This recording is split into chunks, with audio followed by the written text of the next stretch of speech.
Listen and follow closely, looking at the pictures to notice what John Henry is doing. Think about your favorite part of the story and why as I read pages 17 through 28 of the story. Some days later, they heard an unfamiliar clatter.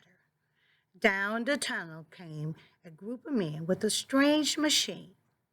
This is a steam drill. It can drill more holes faster than any 6 men combined.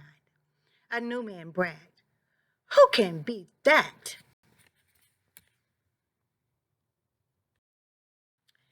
John Henry stepped forward. Try me. He and Little Bill took their workplaces. John Henry gripped the hammer. Little Bill clutched his steel drill. Check the machine, came the order. A nervous hand fell on the switch. In the dark, both sides waited for a signal to start. And then a hoarse voice counted 1, 2,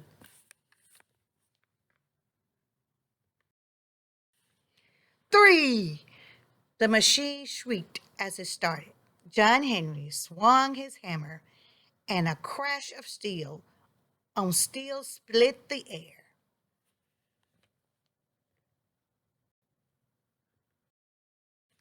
Clang, bang, clang. The drill got red hot in Little Bill's hand. He quickly dropped it and picked up another. Hiss, whistle, rattle. Men frantically heaved coal into the hungry, roaring engine and poured water into the steaming boiler.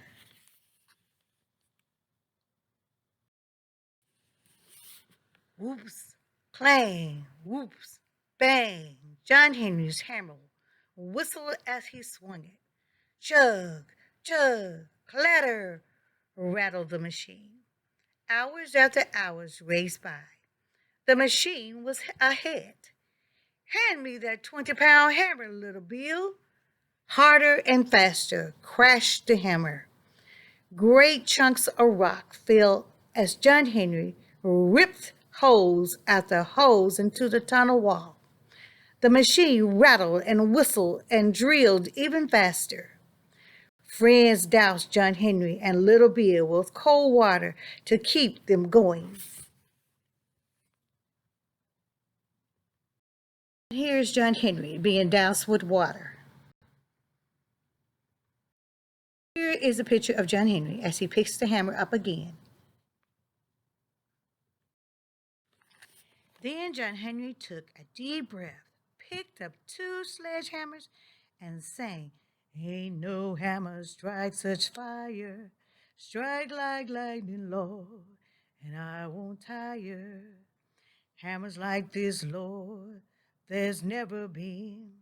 I'll keep swinging 'em, Lord, until we win.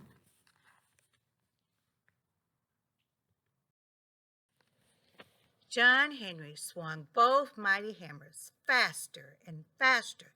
He moved so fast that the men could see only a blur and sparks from his striking hammer. His strokes rang out like great heartbeats.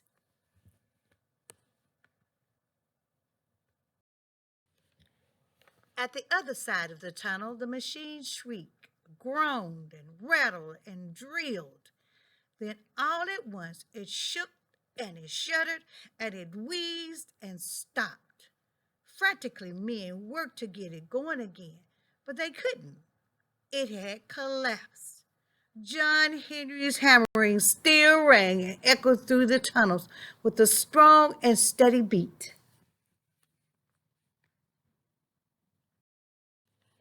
Suddenly, there was a great crash. Light streamed into the dark tunnel. John Henry had broken through. Wild cries of joy burst from the men. Still holding one of his hammers, John Henry stepped out into the glowing light of a dying day. It was the last step he ever took. Even the great heart of John Henry could not bear the strain of this last task. John Henry died with his hammer in his hand. If you listen to the locomotive roaring through the tunnel and across the land, you'll hear them singing of that great steel driving man, John Henry. Listen, listen.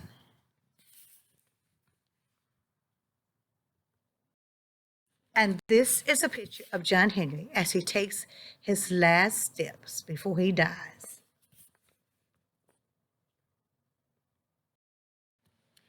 Think about all the gist for this section of the text. What happened and what important information did the author share? Take a moment to think about the gist of this section.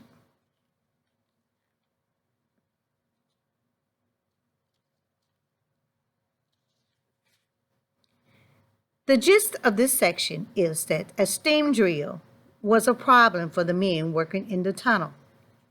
It could work faster than 6 men, so the men would lose their jobs. John Henry steps forward to challenge the steam drill. The solution comes when John Henry works faster and beats the drill. Then the strain of working harder than a machine leads to John Henry's death in the end. The objective for this section of the text is to recount the details of these pages.